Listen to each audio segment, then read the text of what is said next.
Now I'm going to talk to Martin Daly in a second. Firstly, keep your texts and comments coming in. A lot of texts and comments regarding the politics. We'll come to those in a little while, but I want to go straight to Martin because I know he's under pressure. Martin Daly, good morning. Damon, how you doing? It's Martin Killalay, not Daly. I'm very sorry, Martin. That's fine. Okay, no problem at all. Listen, Martin Killalay, you're Oisín's dad. Oisín was one of the victims at that acid attack last April. Tell me, we had the lads' mammies on yesterday. We had Shirley and we had Christy. Can you tell me, please? You texted me last night with a very important update about this, and this is about the local Gardaí and their recommendation to the juvenile liaison people that deal with this in the Department of Public Prosecution's office. What's your reading on it? Yeah, I mean, Damon, I heard the guys yesterday. Look, it's hard not to be moved, or it's powerful stuff from them. Look, I suppose one thing I want to listen to, just probably for me, is quite important. We originally looked for a review of this decision because, as this has come out in the public domain, I mean, I haven't met anyone that disagrees with it. So I'm really looking for a review. But what we got instead was we got to speak to the guy who made the decision. But pretty much we met him, and then we had a break for 6 weeks and came back. And it wasn't a review of the decision. It was an internal review of. It's like me reviewing my own decision. That's not a review of the decision-making process. So we got to talk to the guy who made the decision, but pretty much he just tried to convince us that his decision was correct. So I've been informed that the recommendation from the investigating team in Waterford recommended a non-inclusion in the programme. Now, so I don't understand. If the investigating team who are the ones investigating are close to this and actually have a good grasp of the case, are recommending of a non-inclusion, how does someone in Dublin make this decision? And by their own admission, really could have done things better and will learn lessons from this. Yeah, and just to explain to people, Martin, this programme is a programme set up under a sort of a separate auspices of the DPP's office, and this allows for, I suppose, minor cautions to be given to juveniles that don't necessitate going to court. In this particular case, you're saying that the investigating Gardaí in Waterford said that the 3 alleged perpetrators in this should not be included in this programme, which would then allow for a prosecution to take place. That's my understanding, Damon. That's my understanding, yeah. I mean, I'm not knocking this programme. This programme... Absolutely, yes. 99% of kids that deserve a second chance. But, I mean, these guys, in my opinion, are guilty, or sorry, are alleged of a Section 4 assault. That's assault causing serious harm. Yeah. There's all variants of assault. So Section 4 is assault causing serious harm. And the phrase of what defines cause serious harm is disfigurement of the body or something along those lines. So this is quite clearly in that range of Section 4, which holds a life sentence if you're convicted in a circuit court. Now, how can that then, and someone in Dublin, make a decision that has never spoke to the victims? There's strict, they spoke to us twice about strict criteria have to be met for someone to get into this programme. Now, my understanding of the strict criteria is not just if little Johnny is never going to do it again and he's sorry. It's also about the views of society, the views of the victim, whether an apology was made, whether restorative justice. None of these things were offered or asked of any of the victims. Now, they were retrospectively after when we got them to meet us over the last 6 weeks. But they're only doing that after wasn't brought to the table beforehand. And if it was, we might have refused restorative justice anyway. But that's not the point. It wasn't brought into the conversation. We weren't offered it. Restorative justice is where the victims sit in front of the perpetrators and they have a conversation. They try and get some answers and apologies are made. But that's part of the Children's Act, and it's part of it should be part of the decision-making progress. I don't think the director has to do all this stuff, but it's quite clear in the Children's Act, I think, that that's the way it's written, that it's kind of all-encompassing about the victim, about obviously the person who's alleged of the crime, but also about the victims and society and whether amends can be made. So it looks, from my point of view, that a clear error has been made, that the only views have been taken into consideration there of these alleged perpetrators, no one else. Not the victims, not society, not anyone else. And that's the problem I have, and that's why I think there's been an error. Legally, maybe not so, but there's definitely an error in judgment. I want that reviewed, not someone to self-review themselves to come back and convince me I made the right decision, now go away. That's not a review as far as I'm concerned. Martin, we've emailed the department, and I'm personally contacting the Minister later about this. Listen, we're going to follow this up on Monday morning, okay? Damien, appreciate that. Thanks very much. Not at all, Martin. Martin Killalay there. Thanks for joining us this morning, and that's Oisin's dad to talk about that. We'll have more on that later in the programme on Monday. Keep your texts and comments coming in about this. Firstly, I'm going to go straight now regarding an issue in the college, Waterford College of Further Education in Waterford. Students have been raising some issues they've had, and one of their spokespeople is Deise. Stacey, how are you? I'm good, thank you. Thank you for joining us. You're a student at the Waterford College of Further Education, is that right? What year are you in? I'm in my second year. Okay, and what are you studying? Tell me a little bit about yourself. I'm studying youth work at the moment. I'm a single mum of two grown-up boys, 28 and 21, and went back to education just to have a better life, really. And how did you find your first year in the college? Last year was perfect. I really enjoyed it. We did have an issue towards the end of the year with the canteen, but apart from that, everything ran smoothly. And then what has happened this year? Like, the term started, I suppose the college year started in September, and we're now into January. So how have things gone, in your opinion? Okay, it started with student cards. We waited between 6 and 8 weeks to get our student cards, and then when we received them, they weren't chipped. So basically, we couldn't use them to top up for printing, and we couldn't use them to take books out of the library or return books to the library. Okay, and were you given a reason why the student cards weren't working properly? No, we were told initially that the company that supplied them last year was pulling out of doing colleges, and that they did all the colleges in the country. But I know from my own son, who's a college student, that they had no problem with their student cards in Cork. So, okay, and the cards weren't also recognised by some local companies, were they? Transport companies, or? So we've been told. I don't know that firsthand. Okay. But we've been told that by other students, that their cards aren't recognised by local transport, and nor are they recognised in some of the retail outlets. Has the card situation got itself sorted? No, it's still the same. And then what happened before Christmas regarding the librarians?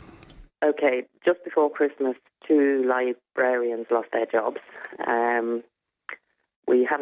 The students haven't had any explanation as to why that has been. I do know that the staff were told that it was lack of funding, but when they inquired as to what funding was there, they were refused any information. What has this meant for ye as students? Right, the concern was before Christmas that the library would close completely and that we wouldn't have access. But I actually called a meeting myself just to reassure students that that wasn't going to be the case. Has it resulted in fewer library hours available? Yeah. The library is now being manned by tutors in their supervision times, which means that if there's not a tutor available, then the library remains closed. And also, we're limited to two hours on a Friday afternoon where you can actually remove books or return books. But a lot of students are on work experience on a Friday, so they have no access to that. So the library, you can only take books out of it and return books for 2 hours on a Friday. That's the only time in the entire week, is it? Yeah. Okay. Now, what happened regarding drinking water?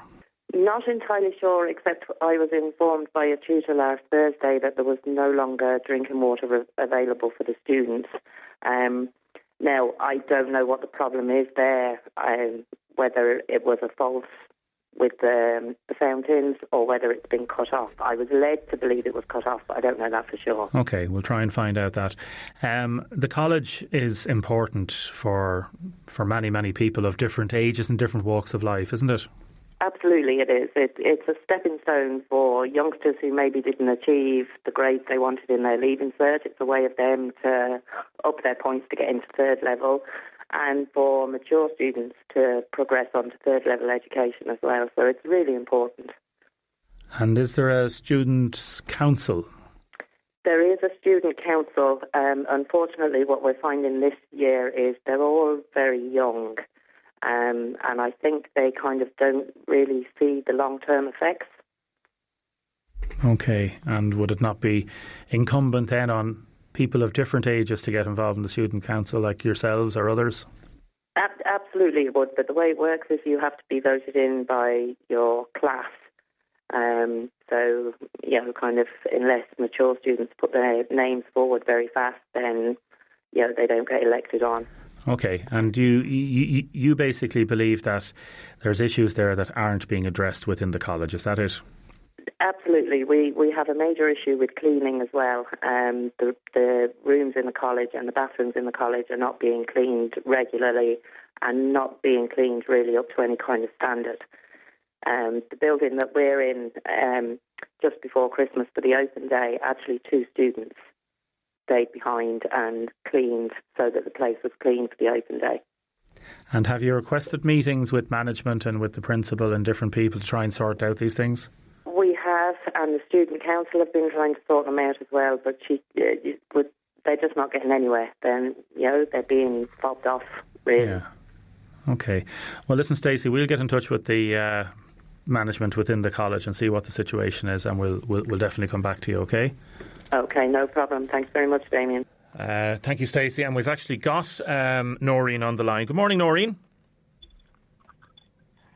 Hello, Noreen. Hello, Noreen, are you there? Hello, Noreen. Hello, Noreen.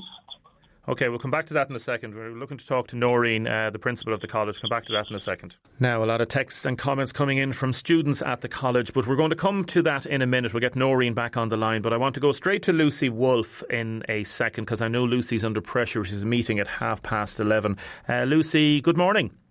Hello, Damien. How are you? I'm good, thank you, and thank you for joining us. Are you bright and bubbly this morning, wide awake? I'm pretty much, yeah, mostly. How many hours sleep do you get a night? Me, probably 8 to 9, if I'm honest with you. I go to bed relatively early, right? Between 9 and 10, and I get up at around 7:15. 9 and 10 every night? Yeah. And would you drink any caffeine? Would you drink any caffeine after 3 o'clock in the afternoon, or are you one of these people that says, no, I have to be very, very diligent about these things? Yeah, I practice what I preach. So I try to not have coffee after 2:30, and I only have 2 cups a day. Right. Because I'm pretty caffeine sensitive. And I guess I put a lot of emphasis on sleep health. Obviously because what I do for a living, but I also know obviously the difference it makes to our lives when we are better rested. Yeah. It just has such a positive implication for all aspects. So I'll do everything to help you and others prioritise their sleep practices in an effort to get us feeling better rested. And we'll talk about that in a second. Do you wear one of these Fitbits or one of these things on your arm that sort of no, that tells you how much sleep you have at night? Would that annoy you? No. Yeah, it would, yeah. So no, I don't. I don't calculate it. But again, I just encourage, I don't think we necessarily need wearables. It gives us some good data. Like it might tell you the duration of sleep, and it might tell you how much less you're getting than maybe you thought you were getting. I don't really necessarily like the breakdown, if that makes any sense to you. But if we think that we need somewhere between 7 to 9 hours, right, what I would be saying to you is, we'll at least commit to 7. At least commit so that if you have to get up, let's say by 7, then you need to go to bed by 12 to at least have any chance of getting that quota. Yes. And again, even if you could go higher than that, then that would be wonderful, of course. Yeah, you're a paediatric sleep consultant. You, full name Lucy Wolfe. You are author of The Baby Sleep Solution, sleepmatters.ie. You're going to be speaking next Friday at a talk in Waterford, courtesy of Mulligan's. We've 2 tickets to give away. Congratulations, Claire White from Grace Dew and Susan Casey from Mahonbridge and Kilmaccomas. You've won the tickets. They texted in the word sheep because we were thinking about what do you count if you want to get to sleep. What do you count? Exactly. That's great. And one of the reasons I'm in the chemist in Mulligan's is because I have a product range that they stock for, and it's a natural product range for adults and children. There's a relaxing rub and a body and bed sleep spray. And again, it's just to help to enhance your positive sleep practices, yeah, the natural, essential oil blend, and just to build it in as part of your bedtime routine to help enhance the quality and duration of your sleep. Yeah, we might talk to you on the Friday if we can get down to it ourselves, because I want to talk to people that go to the thing, because a lot of people have issues. But one specific thing just this morning before you go, Lucy, baby sleep and children sleeping. Can you just, there's parents texting in that are just crying out, how do I get the baby to sleep? What can you tell us? Give us a few very simple tips. It's a big challenge for families. That is absolutely the case. And I suppose young children, so for example, under 6 months, I don't really expect them to sleep amazingly. Their sleep is quite immature. And as a result, it's not unusual to hear parents struggling. But beyond 6 months plus, there are definitely things that we can do to try and help sleep look better. So really briefly, I always recommend a regular start time, so somewhere between 6 and no later than 7:30 a.m. to regulate their circadian rhythm. And then I really encourage parents to learn to read the language for sleep so that they understand what their child does when they're getting tired, as opposed to always waiting for them to be overtired. Okay. Overtired symptoms are really obvious. You see them, intense eye rubbing, big type yawning, agitation. We try to avoid those. Look for brief eye rubs, brief yawns, moments of quiet. And then as a result of that, if you attempt sleep around those times, sleep will actually happen a bit easier for you. And also it will happen and they'll generally stay asleep for longer as well. Now, another key thing for sleep is that with young children, once they get to this 4-6 month age range plus, their bedtimes biologically are. And I'm sorry there, something happened. I think we just lost... I'm here. Hello? Yeah, no, you're there, Noreen. Sorry, I pressed the wrong button. Yeah. We lost Lucy there. Just 1 second, Noreen. Thanks for joining us. Julie, we'll give Lucy a ring there and say I'm sorry that I pressed the wrong button there. Lucy Wolfe there, a sleep consultant, who is going to be giving a talk next Friday in Mulligan. So we've given away 2 tickets this morning. It's 10:30 in Mulligan's Pharmacy on the Dunmore Road. We'll get more information on that later in the week. Noreen, thanks very much for joining us. Good morning, Damien. Thanks very much for giving me the opportunity to speak to you. We're very proud of our great College of Further Education here in Waterford. Yes. Fantastic range of courses. So let me just introduce you first. You're Noreen Riley. You're principal of the Waterford College of Further Education, and we had earlier on Stacey Davis representing what she feels is some grievances that some students have within the college regarding student cards, library services, cleanliness and such matters. On the specific, I suppose, issues that Stacey and other students have raised in terms of texting to us, how would you respond, Noreen? Well, I suppose, Damien, you've raised some issues, so let's deal with them in the order that you raised them. So, unfortunately, the company that previously provided cards pulled out with no notice at the end of the summer. It actually took 5 to 6 weeks to procure a new printer, and I want to acknowledge the staff who worked tirelessly, especially the IT support staff and WWETB, to remediate this. Of course, the cards are not chipped. They don't need to be, because printing is completely free for all students and staff in the college. I'm unaware of any retail issue that's new. It has just been raised. I did speak to the Chamber of Commerce in relation to this, and they have advised me that no retailer is obliged to give a student discount. However, if we have the specifics of it, I'm very happy to deal with that with the Chamber of Commerce. Okay. And through the Students' Council, which I meet on a regular basis in the college. I think the second point that was raised was in relation to the library. There's no such position as librarian exists in a PLC college. When the library was established on a pilot basis, additional funding was secured. We had a contract with a private supplier to provide the service. The contract ended in the summer. Damien, in a digital age, when most reading is completed on a digital device, we must question if this is the best use of available resources. We have a very advanced online learning platform, Moodle, and again, I want to pay tribute to the very dedicated staff who keep this platform updated.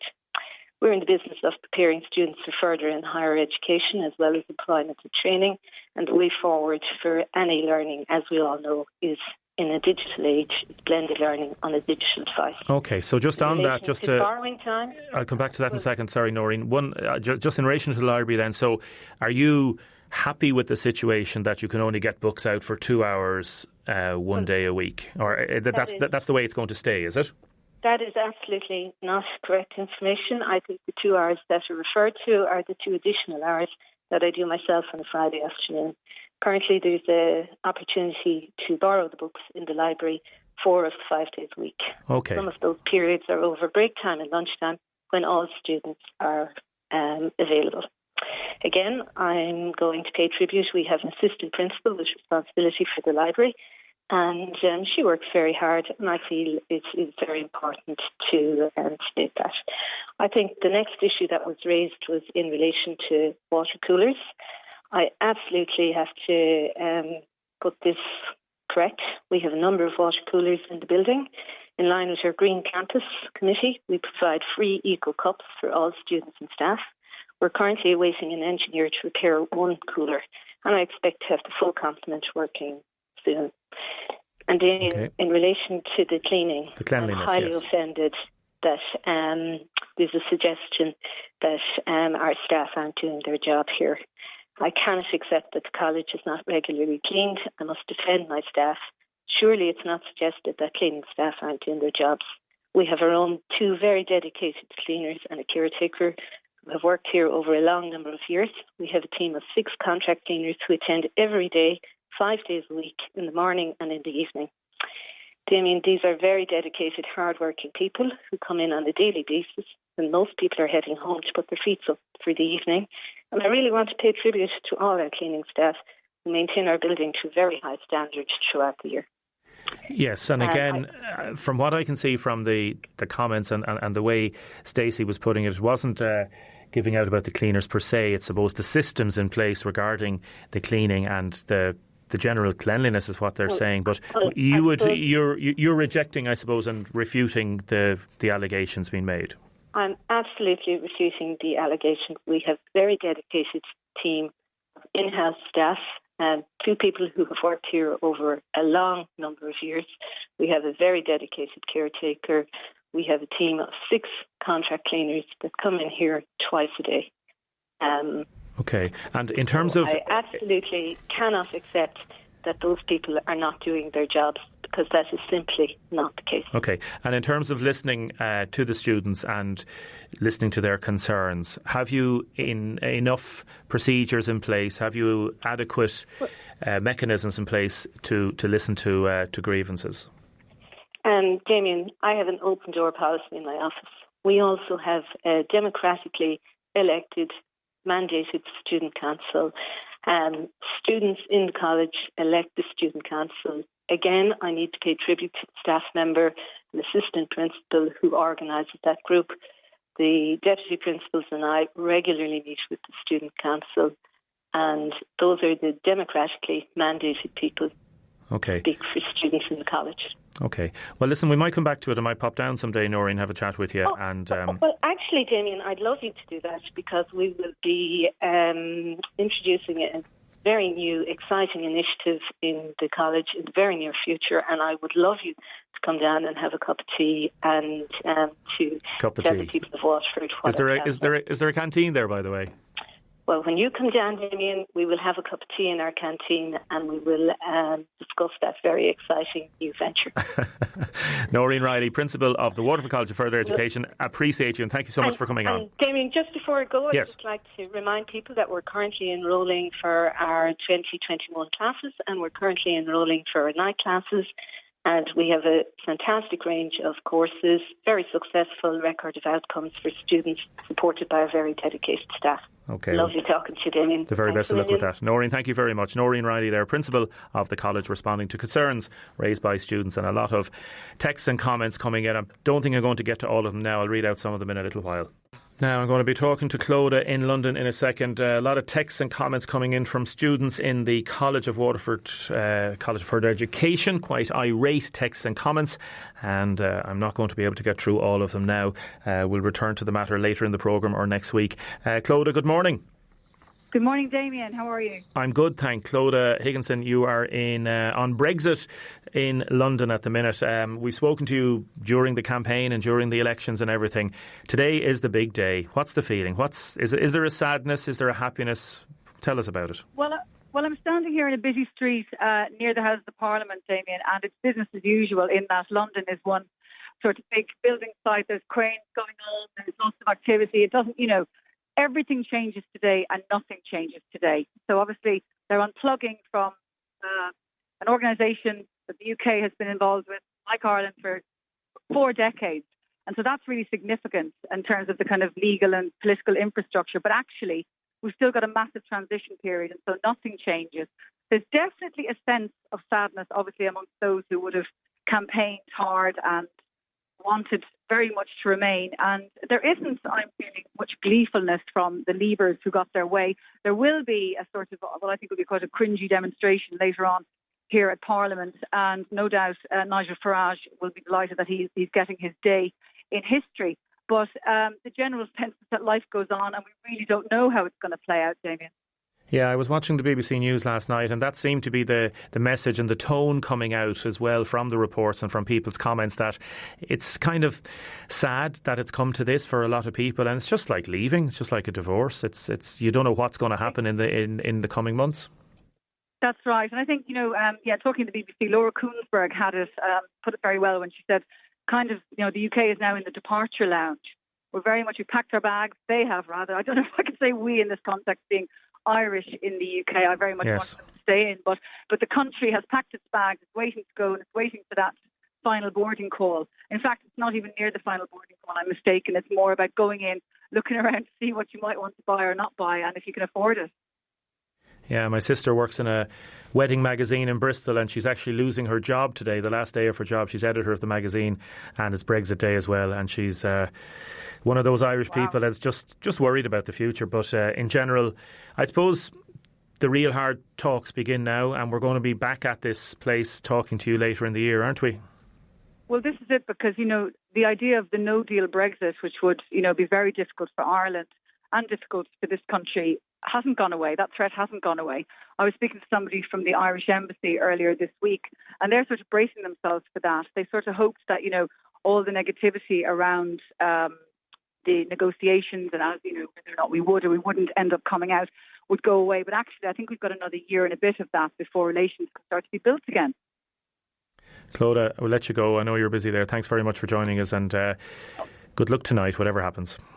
Thanks very much, Damien. All the best. Thank you. Clodagh Higginson there, originally from Waterford, who's a journalist for many, many years, working over in London and in Britain, and she's now involved in public relations. Damien, well done on your Tiernan 12 at Tiernan. Waterford voters are very lucky to have access to their candidates. We here in Ferrybank, who are in South Kilkenny and in Waterford, have no access to candidates in the Kilkenny-Carlow area.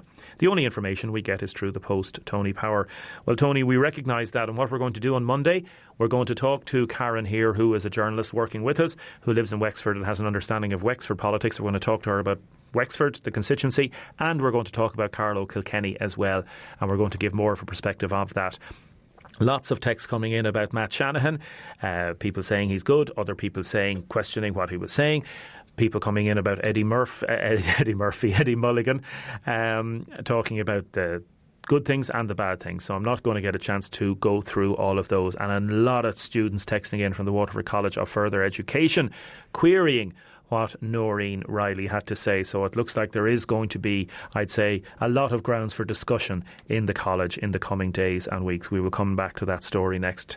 Next, we are going to go to politics. We're going to have our panel discussion. We want to hear about what you thought about the debate last night. Did you think it was any good? Did you think it was a good way of putting across their views?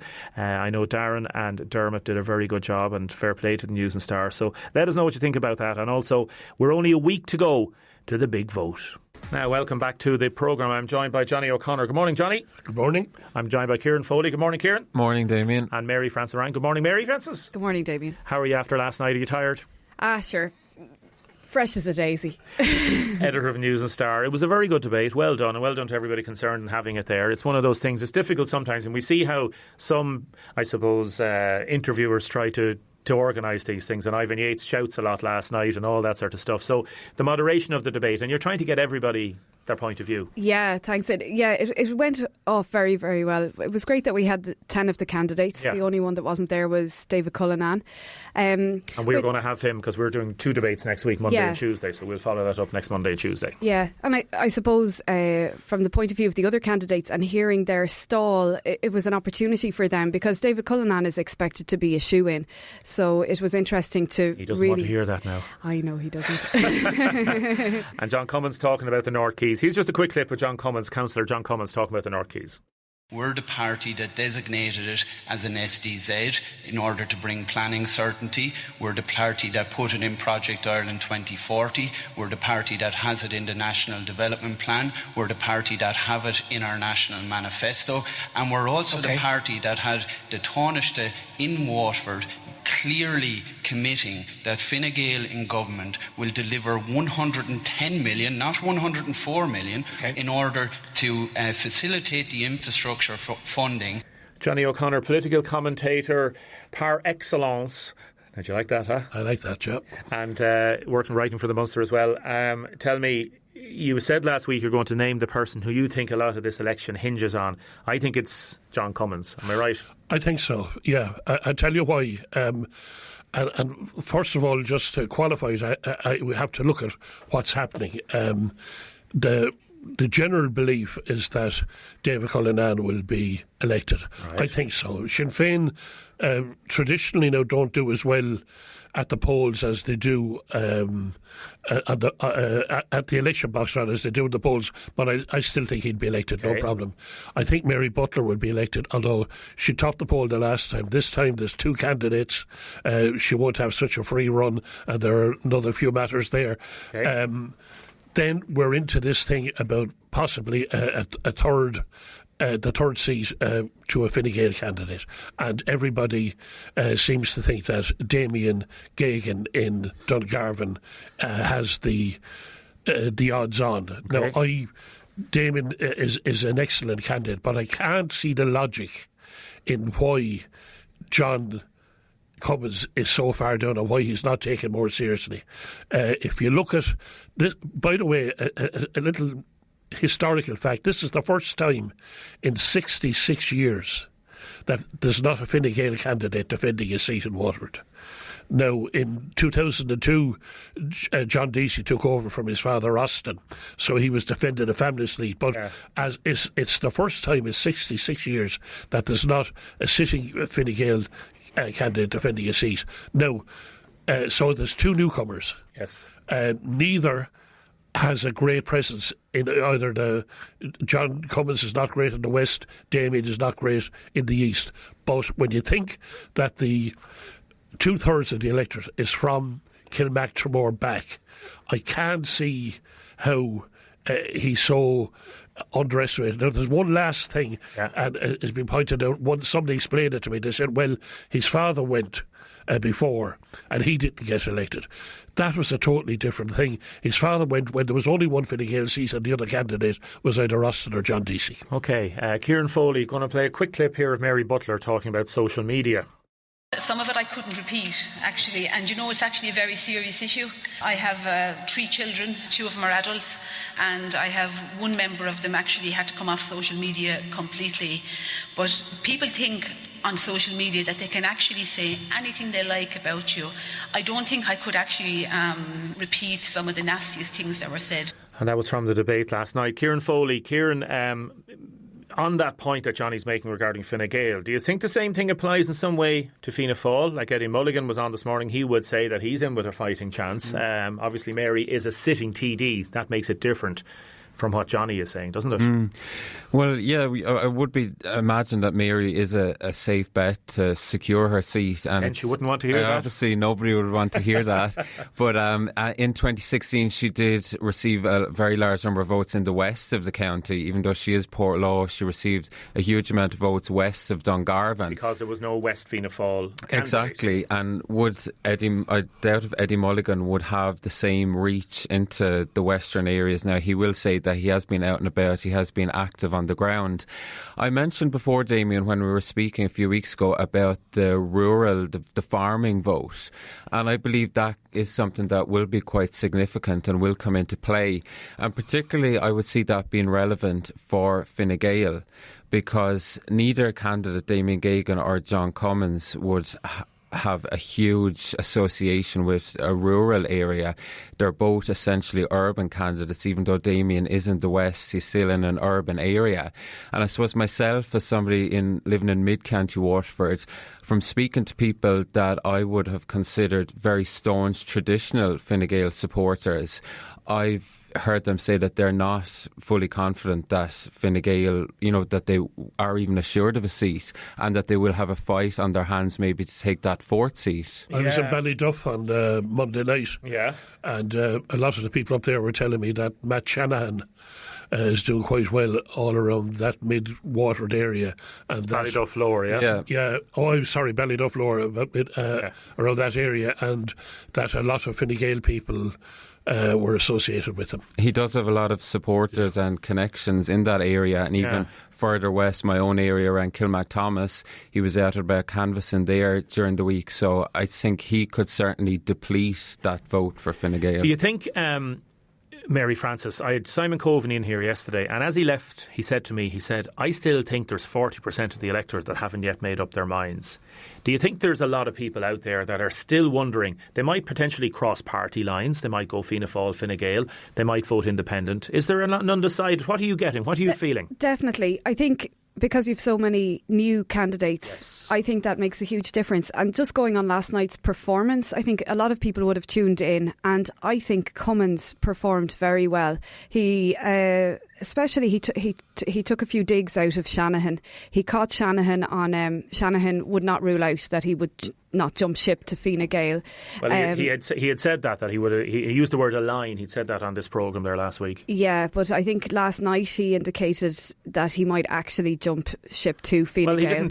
He didn't say jump ship. What he said was, and quite categorically said it again this morning, that if there's a situation that Waterford is being offered certain things, then he'll stay independent but align himself with a political party. He didn't say jump ship.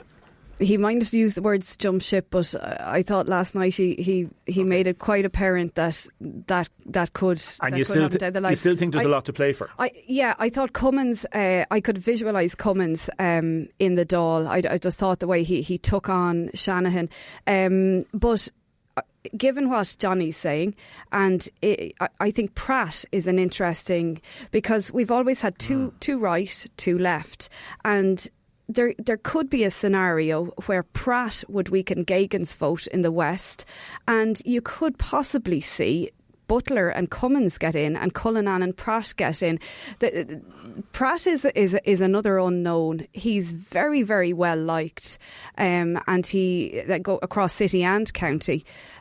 He's mayor currently, mayor. And then we've got the Greens coming into play as well, and we've got this Tramore. Massive vote out in Tramore. Where that's going to go? I think nationally, the wind has slightly gone out of the sails of the Greens nationally, but where there's an awful lot of young people voting, and there's an awful lot of votes there that were aligned elsewhere. As I said last week, John Halligan had 8,300 first preferences, and he's no natural successor, so we don't know where they're going to go. But if Tramore gets behind Mark O'Casey, he's certainly going to be there. Now, there's another thing to look at. If David Cullinan does as well as people say he does, he's going to have a surplus. Yes. Where will that go? Yeah. And I suspect it'll go to a city candidate. That is one of the big imponderables, because the electoral system as it is, and we're going to explain it properly next week, it works differently if you have candidates being knocked out from the start, from the bottom, as opposed to a surplus coming down, doesn't it, Kieran? There's so much to play for in terms of transfers. Exactly, there's so many, all the intricate details, and then when we look again, say, even the likes of Bernadette Phillips going on, making health a key part of her issue. She came across well last night. Yeah, very well. I'm hearing a lot articulate. of good things about. Will about that complement Matt Shanahan? I know she said she hasn't asked for anybody specific to receive a number 2 vote, but you would imagine if people are going on the cardiac care issue that they may complement each other. I would agree with Mary Francis in terms of John Pratt. I think he's certainly one to watch, and I know Brendan Howland actually seemed quite confident when he was down in Waterford that when he said John Pratt could be a dark horse to take the seat. Now, I know he's going to actually say that anyway, but he does come across very well. He has certainly heightened his profile throughout the city and county as a result of his year as mayor. He got a great vote in the local elections last year, and he seems to be very highly thought of. In terms of the Greens, I would say I would agree with Johnny as well that the Green wave seems to have weakened somewhat, and I feel in the debates that is something that's coming across in terms of the Green candidates when they're pressed on the specifics of what they're actually proposing. I find some of them seem to be a little bit out of their depth, and I'm thinking particularly of the likes of Saoirse McHugh, quite prominent in the Green Party. Happened there with that, yeah. Seems quite weak. Sorry, I was in town yesterday and I heard some ladies speaking in a shop, and they were talking about Bernadette Phillips, and they were talking about how she's representing the older person. They didn't mention the hospital at all, and she's pushing that. Just one other thing when it comes to transfers. Twice, Martin Cullen, who would be considered, once for the PDs and once for Fianna Fáil, he would have been considered, say, a middle of the road slightly to the right candidate. Twice he was elected on transfers from the Socialist Workers' Party and everyone like that, because they were city candidates. That's right. And he was a city candidate. I just want to mention, I know people before Profit believe that they're pushing in on the vote. They believe that they're getting some of that anger that's out there. A2 is saying it as well. KCLR, for example, do a great job up in Ferrybank, and all in South Kilkenny are going to do something on that next week. Mary Francis, what's your feeling now, the last week to go, in terms of that national combination with the local, the message that the politicians are going to try and get out? I suppose where for John Cummins, ultimately a lot of people would see him as party first, city county second, and for someone like him and all of the candidates, Damien Gagan, who's coming in on the back of John Deise, can he really get the message across that Waterford is a priority, and not just the West Waterford? Also, he did come across quite well in it last night. He said that on health it was like apartheid, the treatment of Waterford in terms of 24/7. So they'll be trying to get that message across that they're here for Waterford first, and I think that ultimately for Waterford and for the region, like Mary Butler was again talking last night about the unemployment versus nationally, and how we just don't have the same amount of jobs or whatever, but none of them were giving answers that they were going to be able to change that when they get in. Yeah, there's a lot of unanimity in terms of the candidates. Everybody wants 24/7. Everybody wants a university. Everybody wants better this and better that, and that's how we get it. And what it comes down to then, I suppose, Johnny, is perception of what people have done for them in the past, and also how they perceive people might do something for them in the future. Yeah, there's a week to go, and I think it's still all to play for. I'm looking forward to I assume there'll be opinion polls on at the weekend, and they may be more accurate opinion polls because they were a bit fluffy up to now, and it'll be interesting. And I think what I sense is that the main parties are now coming around and saying, well, look, we will have a better cabinet than Fianna Fáil are saying they'll have a better cabinet than Fine Gael, and vice versa. And I think people will be looking at that, and I still think it's there. And look, politics is a funny game, and anything could happen to take. And all it needs is a couple of percentage points. And that's Kieran, it's intriguing. It certainly is, Damien, but I suppose during the week when I was listening to all the different figures that were being quoted as part of the manifestos and all the different promises, and no doubt we're going to be hearing more promises during the week, I mean, we are still susceptible to so many external factors, and it could be argued that what's happening today in the UK is possibly of far greater significance to us as a country than whatever result we get on February 8. And I mean, we have a US election later in the year as well. So I do feel that our politicians and our candidates really do have an obligation throughout the campaign and what's left of it to actually bear in mind that plucking all these fanciful figures from thin air, I mean, that could all be out of the window depending, on how Brexit goes or what happens with Donald Trump later in the year. Mary Francis, thanks very much for coming into us. We'll have you back again next Friday if that's okay. I think it's really worked very well. Got some great comments coming in. A lot of people thanking you for coming in, and thanks for the analysis. Kieran Foley, thank you very much. Thanks, Johnny O'Connor, thanks very much. As a Ferrybank resident text in, there was an unfair comment about South Kilkenny. There's ample general election coverage on KCLR, and there is. And Emer's a good friend of mine, and she's excellent. So do listen to KCLR and listen to WLR. That must be from the Kilkenny part of Ferrybank, though, was it?